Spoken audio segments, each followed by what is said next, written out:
வணக்கம் மக்களே. இப்போ நீங்கள் பார்க்குறது அக்ஷய பொன்னி அரிசி அப்படின்வாங்க.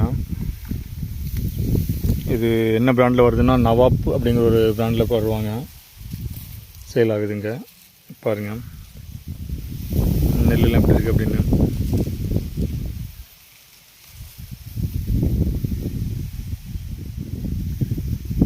இந்த வயல் பார்த்தீங்கன்னா டிபிஎஸ் 5.